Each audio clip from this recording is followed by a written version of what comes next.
सोचिए, पहाड़ में जब कोई बेटी लंबे समय बाद अपने मैत यानी मायके आती है तो घर का माहौल कैसा होता होगा।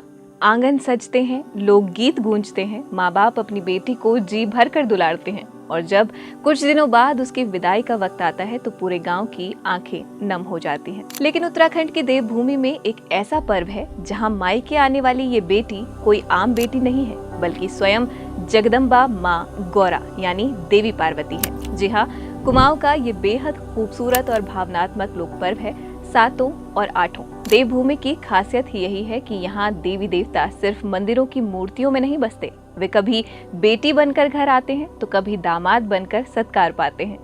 इस पर्व की तैयारी भाद्रपद महीने की बिरुड़ पंचमी से शुरू हो जाती है। पंचमी के दिन 5 तरह के अनाजों को पीतल के बर्तन में भिगोया जाता है, जिन्हें बिरुड़ कहते हैं। पूजा में इन अनाजों को हीरे मोती का दर्जा दिया जाता है। और फिर आता है सांतों का दिन। खेतों से लाए गए मौसमी पौधे जैसे धान, तिल और पाती से माँ गौरा की सुंदर सी आकृति बनाई जाती है। पारंपरिक पिछौड़ा और आभूषणों से सजी महिलाएं गौरा को सिर पर रखकर मंगल गीतों के साथ अपने घर लाती हैं।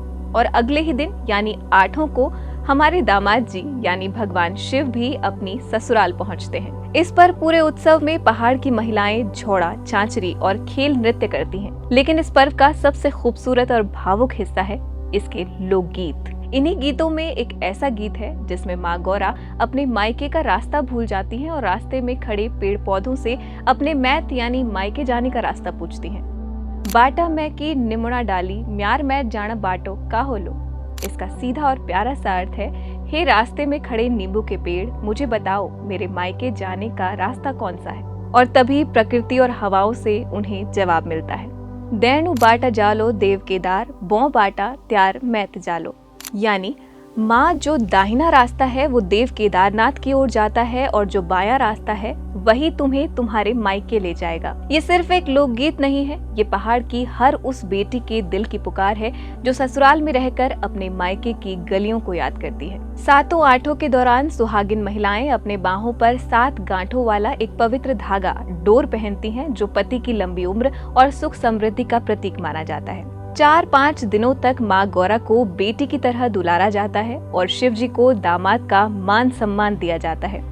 लेकिन फिर आता है इस उत्सव का सबसे कठिन पड़ाव, विदाई। जिस तरह घर की बेटी को अश्रुपूरित आंखों से विदा किया जाता है, ठीक उसी तरह माँ गौरा की प्रतिमा को डलिया में रखकर लोक गीतों के साथ पवित्र जलधारा तक ले जाया जाता है और उनका विसर्जन होता है। उस वक्त वहाँ मौजूद हर महिला की आंखें नम हो जाती हैं। सातों आठों सिर्फ एक धार्मिक त्योहार नहीं है, ये पहाड़ की संस्कृति, रिश्तों की मिठास और बेटियों के प्रति अथाह प्रेम का प्रतीक है। अगर आपको देवभूमि उत्तराखंड का ये खूबसूरत सा लोक पर्व पसंद आया तो इस वीडियो को अपनों के साथ शेयर जरूर करें और कमेंट में लिखें, जय माँ गौरा, जय महेश्वर। देखते रहिए उत्तराखंड जनमन, क्योंकि हम दिखाते हैं बढ़ते उत्तराखंड की असली तस्वीर।